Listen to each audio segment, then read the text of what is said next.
Gelen menu orokorrean ere aukera batzuk ditugu, ikusiko ditugu. Gela guztiak ikusteko, sakatuko dugu 3 marretan eta ikasgelak aukeratu. Hemen agertuko dira ditugun gela guztiak. Eta 3 puntuetan sakatuz, 3 puntu horietan agertzen da menu bat. Lehenengoa da eraman. Eraman bakarrik da hemen agertzen den ordena aldatzeko. Jartzen badugu ondoren edo jartzen badugu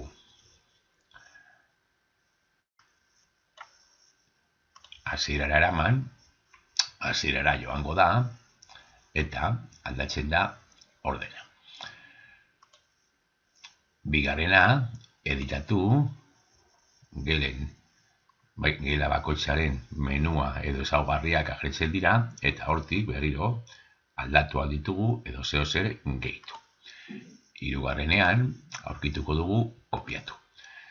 Gela horren kopia bat egingo da, AAA ikasgaiaren kopia, eta beste gela bat sortuko da izen horrekin, A-aren kopiarekin. Luzatzen da pizka bat, baina azkenean, hor agertu da ja, AAA ikasgaiaren kopia. Urrengoa da artxibatu. Artxibatu normalean egingo dugu kurso amaieran. Amaitzen dugunean gela horrekin, zer ja egiten ez badugu, artxibatuko dugu. Artxiboan gordetzea ez du esan nahi ezabatu dela. Hemendik desagertu egin da, baina joaten bagara 3 marretako menura, eta hemen artxibatutako ikasgelak sakatzen badugu, hor agertu dira artxibaturik ditugunak.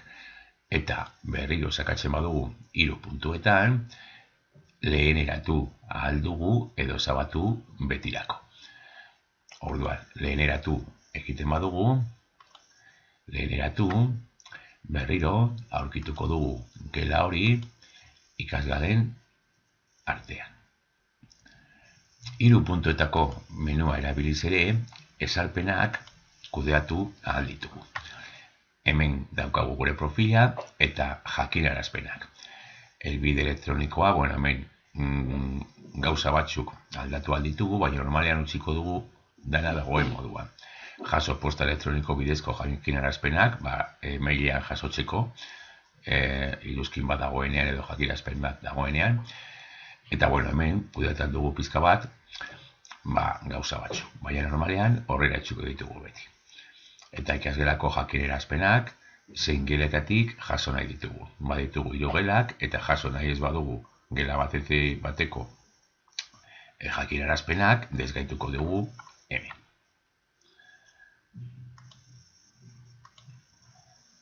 Azkenengo aukera egutegira joatea da, eta hemen noski zabalduko zaigu gela horren egutegia. Hemen kudeatu ditugu daude lanak eta bar.